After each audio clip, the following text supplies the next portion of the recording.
Lijep pozdrav svima, dobrodošli još jednom na naš YouTube kanal portala računalo.com. Danas na testu imamo ono što mnogi priželjkuju imati u svojim rukama, odnosno koristiti svakodnevno za surfanje internetom, telefoniranje, slanje poruka. Naravno, radi se o kompaniji OnePlus koja prije nekih 2 godine gotovo da i nije uopće bila poznata i samo oni najokorjeliji frikovi fanovi su znali za tu kompaniju. Danas za tu kompaniju zna cijeli svijet. Zašto? Zato što su predstavili jedan smartphone za koji su rekli da je flagship killer, ponudili su ga po gotovo dvostruko nižoj cijeni u odnosu na konkurenciju i ta im je filozofija očito upalila. Novi uređaj koji dolazi iz njihove radionice se zove gotovo isto. Prvi je bio OnePlus One, a drugi je OnePlus 2. Dakle, dvojka, nasljednik, nastava, kako god hoćete. U ponudi ono što nude uz ovaj uređaj također su vrhunske karakteristike po osjetno nižim cijenama u odnosu na neke druge flagshipove, dakle vrhunske top modele koje nude pojedini proizvođači. Ono što je zgodno ovako spomenuti u videu, a to je da najčešće se događa da uz vrhunske uređaje dobivate hrpu svega što vam uglavnom ne treba. Na OnePlus 2 su to minimalizirali, ponudili i stavili su u stvari u sam operativni sustav ono najosnovnije što misle da ćete koristiti, tako da ste dobili u stvari onaj osnovni dio sa jakim hardverom, a sve ono ostalo ćete vjerojatno nadograditi preko Google Playa i dakle instalirati ono što želite. Dobro, dosta smo pričali, dakle ovo je kutija crvene boje, zaštitne njihove crvene boje za dvojku. Ono što moram odmah primijetiti je vrlo fina površina na ovoj kutiji koja je onako lagano ljepljiva, kao da se radi o materijalu koji je više klase u svakom slučaju, dakle jako fini osjećaj, mekani, onako kao da je premazan kremom nekom, zaista fino. No, vas naravno ne zanima kutija, vas zanima ono što se nalazi u kutiji, a to je ovaj uređaj. Dakle, ovo je OnePlus 2.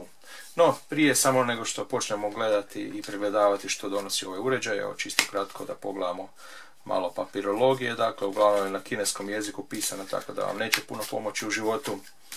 I ovdje se nalazi dakle punjač koji nema europski ulaz, tako da ćete morati nabaviti, odnosno uglavnom će vam oni koji prodaju dodati i dodatno prodati, odnosno pokloniti najvjerojatnije onaj pretvarač za europsku utičnicu, tako da nećete imati brige s time. I ovo je ono što vas vjerojatno isto zanima jako, a to je novi standard. Dakle, radi se u USB Type-C, dakle novi standard koji se koristi za prijenos podataka, koji je puno brži. Dakle, to je onaj kabel koji spajate na punjač ili na računalo, tako da vršite taj prijenos podataka. Dakle, vidite i same crvene boje, crveno-bijeli, to je čini mi se i zaštitna boja ovih dodatnih dijelova. Evo vidite da je to sve fino skladno. Kutija, inače tvrda plastika ovdje unutra, tako da i to je ovako dosta zgodno. I dakle, ovo je USB Type-C, taj takozvani reverzibilni ulaz, kako god ga okrenete, da li ovako ili ovako, on odgovara u svakom slučaju. Također i ovaj dio, dakle to možemo odmah i pokazati.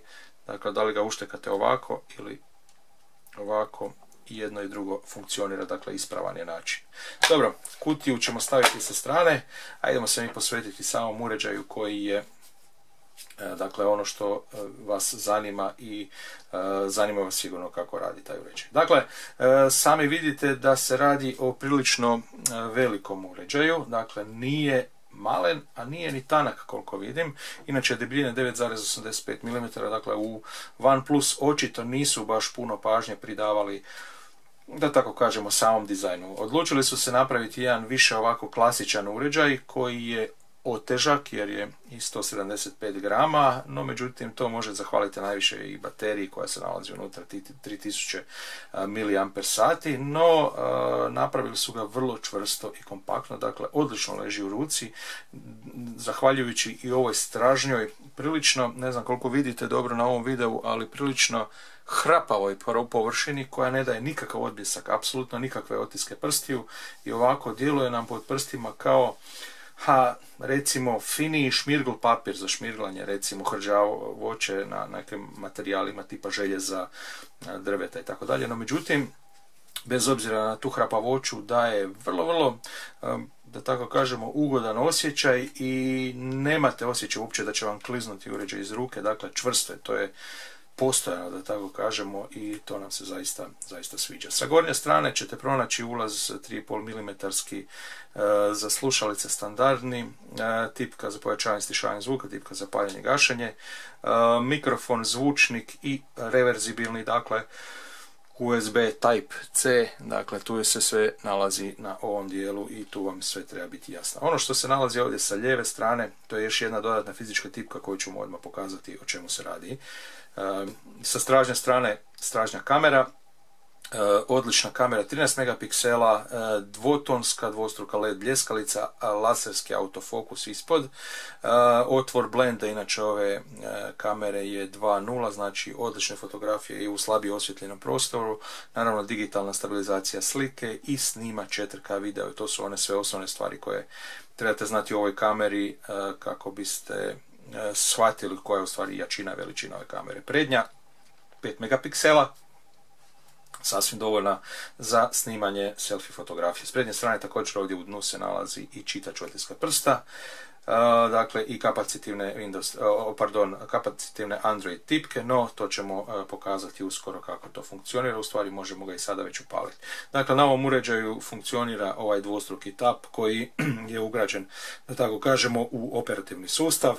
Kada već spominjem operativni sustav, radi se o Oxygen OS-u, koji je u stvari donekle prerađen Android 5.1 Lollipop. U stvari u OnePlusu su odlučili napraviti i pojednostaviti u stvari neke stvari i prilagoditi korisnicima, tako da nam se to zaista sviđa, dosta su to dobro taj dio odradili.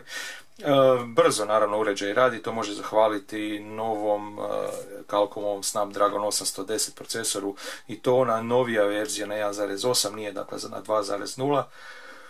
Nešto su, da tako kažemo, skinuli frekvenciju, odnosno radni takt, točnije rečeno, na procesoru kako se ne bi pregrijavao, iako i dalje on hoće se zagrijati, nam ni približno onako kako se prije zagrijavao. Dakle, 1.8 GHz, naravno 64-bitni, 8-jezgredni procesor, Adreno 430 grafika i ovaj model koji imamo na testu ima 3 GB RAM, 16 GB interne memorije.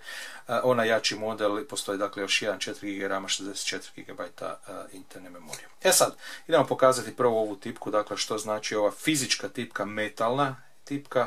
Ona u stvari vam govori sljedeće. Ona je vezana uz notifikacije. Evo sada ste vidjeli pisalo na ekranu. Želim primati sve obavijesti.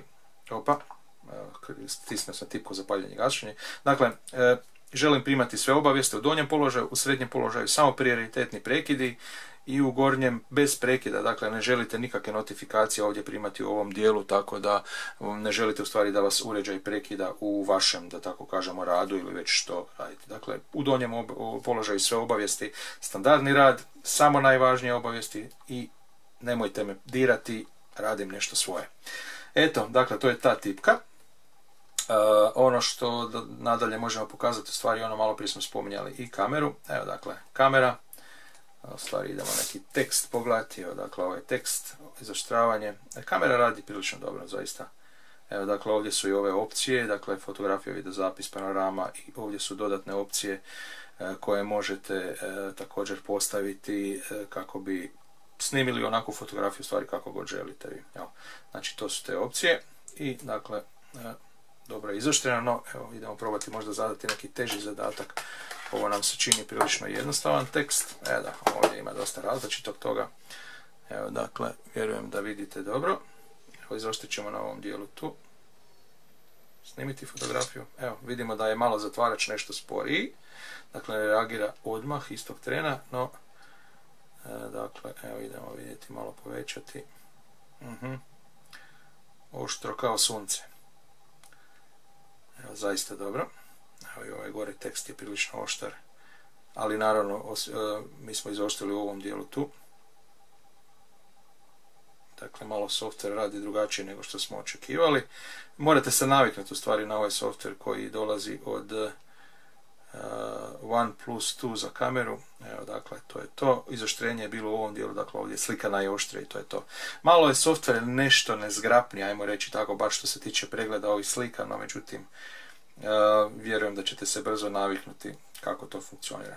Čitač otiska prsta, evo možemo i to pokazati. Evo, dakle, otisak prsta. Ono što trebate prvo napraviti, evo ja ću sada, dodao sam jedan otisak prsta, no međutim prvo trebate naravno dodati jedan otisak prsta kako bi to funkcioniralo, no evo ja ću ga izbrisati čisto kako biste vidjeli kako izgleda aplikacija na samom početku. Dakle, ponovo idemo u opcije, otisak prsta i sad će vam on reći, dakle, dodaj otisak prsta, dakle postavite otisak prsta ovdje i onda ga trebate iskenirati cijelo vrijeme, dakle dodirivati i skenirati dijelove otiska kako bi došli do 100% broja.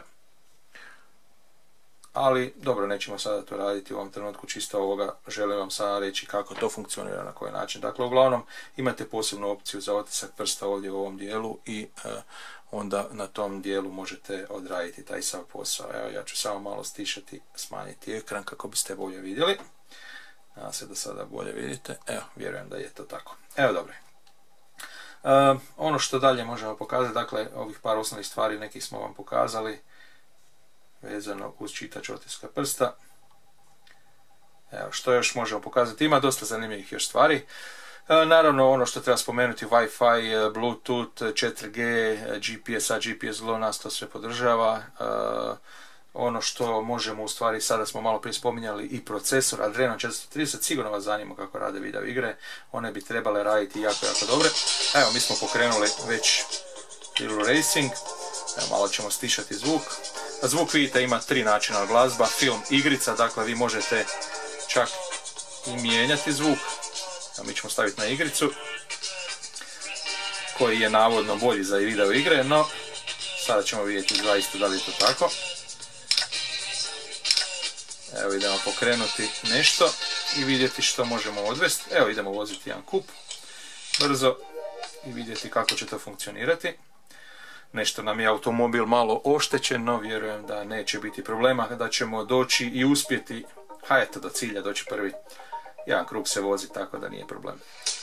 Evo, relativno igra se brzo učitava. Sada ćemo vidjeti u stvari grafički kako to funkcionira. Evo, malo ću ih pustiti napred na hodu, čisto kako bismo uhvatili čim više ovih detalja i grafike i vidjeli da li ima problema. Evo, zvučnik je ovdje s ove strane, malo nezgodna stvar, možete ga zatvoriti prstom, tako da nam se ne čini baš kao najbolje rješenje za pozicioniranje zvučnika. Evo, pokušat ćemo odvesti čistu vožnju bez udaraca.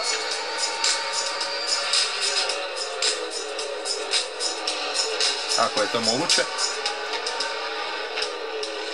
Evo, osjetimo već da se u ovom dijelu tu lijevom, da se smartphone zagrijava. Evo, malo su presjekli, ali u svom slučaju, evo, vidite i sami da je grafika prilično glatka. Fino to klizi. Evo, još nekoliko zavoja imamo do cilja, nemamo puno. U svom slučaju odvešćemo to do kraja jer nas zanima čisto da vidimo koliko će se procesor zagrijati pod prstima. Jer što se duže igramo, naravno procesor se više zagrijava dok ne dođe do svoje kritične temperature.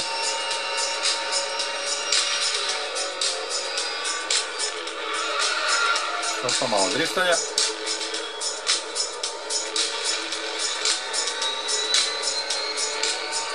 I evo, cilj je već tu. Pobjegli smo im, evo, skoro 400 metara i više 400 metara, ali evo, kažem, nezgodno tu i tamo povremeno pritisnem ovaj zvučnik, tako da možete ostati bez zvuka. Evo, dakle, ova igra je radila vrlo glatko. Tako što se tiče samog igranja ne bi trebalo biti nikakvih problema, sve će to raditi, no međutim u ovom dijelu tu sa desne strane kamere se uređaj zagrijao.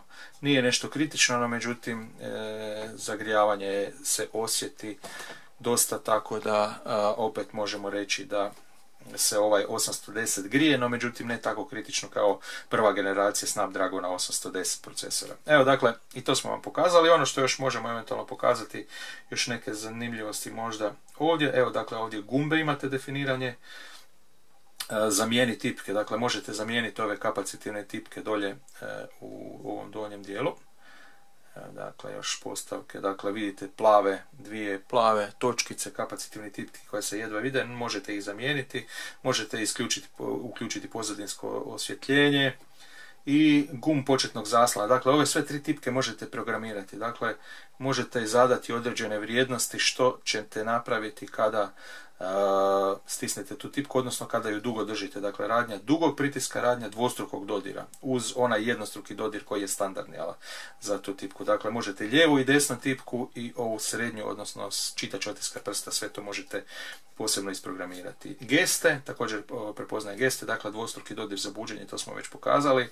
Pokreni kameru, uključivanje, isključivanje svjetiljke, kontrola glazbe, dakle sve to klasika praktički koja danas svi koriste. Prilagodba, ovo je dosta zgodna stvar, LED obavijesti, dakle vi možete definirati i ovu LED ovdje diodu koja se nalazi u gornjem dijelu, možete definirati boje i promijeniti tako da ima boju onu koju vi želite. Evo globalna obavijest sada zeleno, odnosno da li je zeleno, da mi smo stavili u stvari plave, boja za isticanje, dakle evo boja za isticanje, to je boja izbornika. Evo mi ćemo je prilagoditi, boja za isticanje, stavit ćemo žutu, u redu, i promijenit će sad sve boje i sada će sve boje u opcijama, dakle u postavkama biti žute boje. Evo, dosta zgodno. Evo, kada već tu švrljamo, idemo pogledati o telefonu. One 2001, tako ga prepoznaje pod tim modelom, verzija 5.1.1 i Oxygen 2.0, dakle to su te podaci vezano za operativni sustav. Evo, dakle, vidjeli ste pristupačnost. Tu imate još talkback, razne opise, tekst, prilagođavanje, naravno sve standardno što možete napraviti u Android operativnom sustavu, dakle boja za isticanje, kako se to vrati na zadano, ovako, hop, i vratili ste sve boje na početak. Dosta ovako jednostavan rad, to je ono što nam se sviđa na ovom uređaju, dakle prilično jednostavan je za korištenje, vrlo brzo ćete se snaći, tako da mislimo da taj Oxygen OS, dakle sučelje koje su oni pripremili za vas, radi prilično dobro. Evo, mi smo inače podesili na čitač otiska prsta dvostruki tap da se ugasi uređaj, evo, dakle gašenje, dvostruki tap paljenje, dakle, dosta ovako brzo, zgodno za rad i čini nam se da sve ovo što smo vidjeli da je ovo uređaj koji definitivno će se prodavati jer je jednostavan, prilično brz, a i ima povoljnu cijenu u odnosu na flagshipove. Dakle, pogledajte druge flagshipove čija je cijena, evo recimo nedavno smo testirali ZT, Nubiju Z9, 599 dođe dolara, a ovaj uređaj dođe $150 manje. A od onih jačih modela koji imaju 810, koji su kod nekih zvučnih imena kompanija, je još jeftiniji. Inače, evo kada već spominjemo i cijenu, mi smo kupili ovaj u Honor Buyu, dakle u susjednoj Italiji, dobili smo ga za 2 do 3 dana dostave, a inače platili smo ga $399, dakle ovo je model 3 GB RAM, 16 GB interne memorije, a 4 GB RAM, 64 GB interne memorije, postoji također model koji je $459. Ono što možda na kraju vrijedi i pokazati, u stvari ovako se gasi, je i možete maknuti stražnu masku, to nismo pokazali, evo čisto da vidite kako ona izgleda. Evo, fino ovi zubi nalježu, tako da. Evo, ovdje ispod se nalazi baterija, no međutim vidite da je baterija ispod ovog kompletnog kućišta i ne može se mijenjati, a SIM kartice se nalaze ovdje. Dakle, ovdje se nalazi taj utor za dvostruke SIM kartice, microSIM. Evo, dakle, tu se vrati, a ova plastika isto dosta ovako hrapava sa stražne strane, no međutim vrlo je savjetljiva. Evo, vidite i sami.